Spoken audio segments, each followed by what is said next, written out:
Bismillahirrahmanirrahim. Dear students, my name is Zagam Abbas and today we will discuss about the chapter number 1, exercise 1.1. So first of all, dear students, हम देखेंगे basic concepts को exercise 1.1 में. So हम start करते हैं. What are the real numbers. Real numbers क्या होते हैं, इनकी एग्जांपल्स क्या होती हैं. सो डियर स्टूडेंट्स, अगर हम डेफिनेशन को देखें तो रियल नंबर की डेफिनेशन जो होती है वो ये होती है कि all the numbers you know and use in real life और रियल नंबर्स, यानी ऐसे नंबर्स जिनको आप जानते हो या फिर आपकी लाइफ में वो यूज हो रहे हों तो उन्हें हम कहते हैं रियल नंबर्स.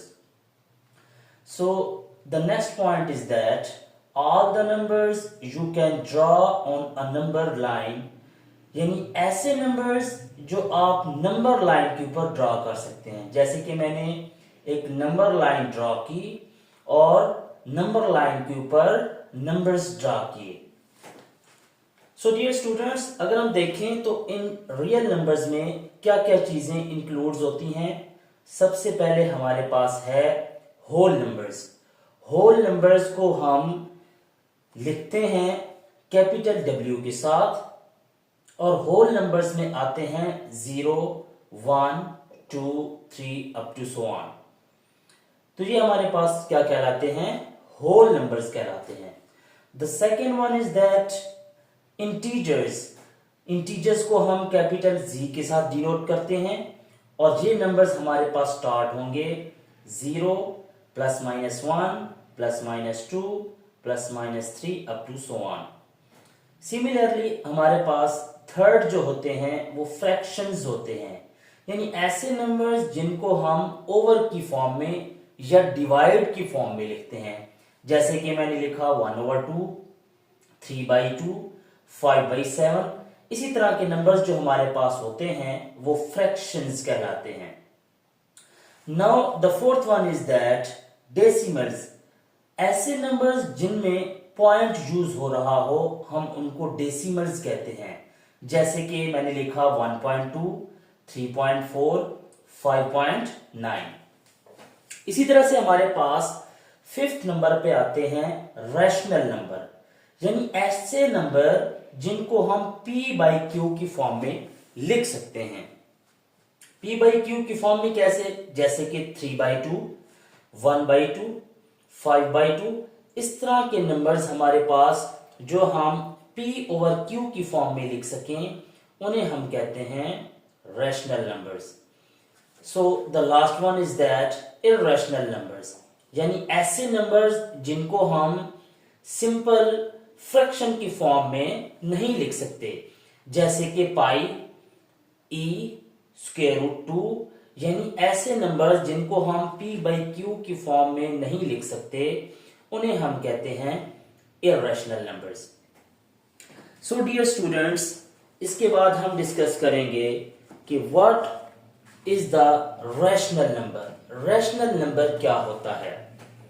सो अगर हम डेफिनेशन देखें, a number that can be written in the form of P/Q where Q not equal to 0, यानी ऐसे नंबर्स जिनको हम P/Q की फॉर्म में लिख सकें उन्हें हम रैशनल नंबर्स कहते हैं. मगर जहां पर एक कंडीशन यूज होती है कि Q not equal to 0, हमेशा Q not equal to 0 होगा. अगर Q 0 की इक्वल आ जाए तो फिर वो हमारे पास फंक्शन अनडिफाइन हो जाता है. इसलिए डिनोमिनेटर में कभी भी डिनोमिनेटर 0 नहीं होना चाहिए, यानी Q कभी भी नॉट इक्वल टू 0 होगा. सो इसमें अगर हम देखें तो इसमें क्या क्या चीजें इंक्लूड होती हैं. इसमें इंक्लूड होते हैं fractions, number 1. The second one is that terminating decimal numbers and the third one is that non-terminating and recurring. यानी ये 3 नंबर्स ऐसे हैं जो रैशनल नंबर्स में इंक्लूड्स हैं। फॉर एग्जाम्पल अगर मैं फ्रैक्शंस की एग्जांपल्स को देखूं तो फ्रैक्शन में 2/3, 5/3 एंड 2/3, यानी ऐसे नंबर्स जिनको हम p/q की फॉर्म में इस तरह से राइट कर सकें, हम उन्हें क्या कहते हैं, फ्रैक्शंस कहते हैं। The second one is that terminating decimal numbers का जो एग्जांपल्स हैं वो यहां पर हमने लिखी हैं, जैसे कि 0.5, 2.3, 3.14, यानी ऐसे नंबर्स जिनमें पॉइंट्स भी हैं और पॉइंट के बाद के जो नंबर हैं वो टर्मिनेट हो जाएं, यानी स्टॉप हो जाएं, तो ऐसे नंबर्स को हम क्या कहते हैं, टर्मिनेटिंग डेसिमल नंबर्स कहते हैं। So the last one is that non terminating and recurring. उसकी एग्जांपल अगर हम देखें 0.3333 up to so on, 0.6666 up to so on, 0.5555 up to so on, यानी ऐसे नंबर्स जो पॉइंट के बाद रिपीट भी हो रहे हों और टर्मिनेट भी ना हो, यानी वो अप टू सो ऑन चले जाएं, तो ऐसे नंबर्स को हम क्या कहते हैं, non terminating and recurring numbers. So dear students, हमारे पास जो लास्ट वन है वो है इर्रेशनल नंबर्स। इर्रेशनल नंबर की हम डेफिनेशन देख लेते हैं। A number that can not be written in simple fraction, यानी ऐसे नंबर जिनको हम सिंपल फ्रैक्शन में ना लिख सकते हो उनको हम कहते हैं इर्रेशनल नंबर्स, यानी हम इनको p/q की फॉर्म में ना लिख सकें। जैसे कि for example pi is equal to 3.14 up to so on, यानी ये फर्स्ट एग्जांपल आ गई। सेकंड एग्जांपल हमारे पास है e is equal to 2.71 up to so on. इसी तरह से हमारे पास लास्ट वन जो एग्जांपल है वो है square root 2 is equal to 1.41 up to so on. तो ऐसी एग्जांपल्स क्या कहलाती हैं, इर्रेशनल नंबर्स कहलाती हैं। डियर स्टूडेंट्स, आज के इस लेक्चर में हमने जितनी भी डेफिनेशंस पढ़ी हैं उन डेफिनेशन में से 2 डेफिनेशंस ऐसी हैं जिनको हम रिप्रेजेंट करेंगे नंबर लाइन के ऊपर। डियर स्टूडेंट्स, नाउ आज का हमारा जो लास्ट टॉपिक है वो है representation of rational and irrational numbers on number line. Students, number line के ऊपर हम रैशनल और इर्रेशनल नंबर्स को शो करेंगे। उसके लिए हम सबसे पहले देखते हैं what is the Pythagoras theorem. Pythagoras theorem में क्या होता है कि hypotenuse square is equal to base square plus perpendicular square, यानी h square is equal to b square plus p square. अगर हम दोनों तरफ से स्क्वायर रूट ले लें तो h is equal to b square plus p square square root. अब हम एक लाइन ड्रॉ करते हैं, उस लाइन के ऊपर हम एक पॉइंट लेते हैं, उस पॉइंट को हम ज्वाइन कर लेते हैं 1 के साथ।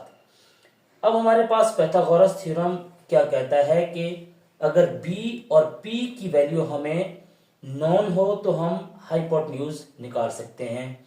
हमारे पास इस ट्राइंगल में बेस है 1 एंड परपेंडिकुलर भी क्या है 1। अगर मैं इसमें वैल्यूज पुट करूं तो 1 square plus 1 square is equal to 2, यानी हाइपोटेन्यूज इस ट्राइंगल का क्या निकलेगा, स्क्वायर रूट 2 निकलेगा। इसी तरह से अगर हम 0 से लेकर इस पॉइंट तक के डिस्टेंस को देखें और यहाँ पे पॉइंट लगाएं तो हमारे पास ये डिस्टेंस भी 1 की इक्वल हो जाएगा। अब हम इस ट्राइंगल को देखते हुए हम इसका हाइपोटेन्यूज फाइंड आउट करेंगे। हमारे पास बेस क्या है 1 है और इस ट्राइंगल की परपेंडिकुलर क्या है, स्क्वायर रूट 2 है। इसको अगर हम पुट करें पाइथागोरस थ्योरम में तो 1 square plus square root 2 square, square root और स्क्वायर कैंसिल हो गया, तो हमारे पास क्या आ गया 1 प्लस 2 यानी स्क्वायर रूट 3। इस ट्राइंगल का हमारे पास हाइपोटेन्यूज क्या आ गया, स्क्वायर रूट 3। इसी तरह से अगर हम ट्राइंगल्स को बढ़ाते जाएंगे तो हमारे पास हाइपोटेन्यूज की वैल्यूज फाइंड आउट होती जाएंगी, यानी ये अगर स्क्वायर रूट 2 है तो वो नेक्स्ट ट्राइंगल की स्क्वायर रूट 3, फिर नेक्स्ट की स्क्वायर रूट 4, नेक्स्ट की स्क्वायर रूट 5। इस तरह से हम ट्राइंगल्स के हाइपोटेन्यूज को फाइंड आउट करते जाएंगे। लास्ट पे अगर हम देखें तो ई की एक वैल्यू होती है 2.17। ये वैल्यू बेसिकली क्या कहलाती है, आयलर्स नंबर कहलाता है। ये मैं आपको इसलिए बता रहा हूं कि ये एमसीक्यूज पॉइंट ऑफ व्यू से बहुत ही इंपॉर्टेंट है। सो आज का लेक्चर हमारा एंड हुआ। इंशाल्लाह कल के लेक्चर में हम मजीद कुछ चीजें देखेंगे। तब तक के लिए अल्लाह हाफिज।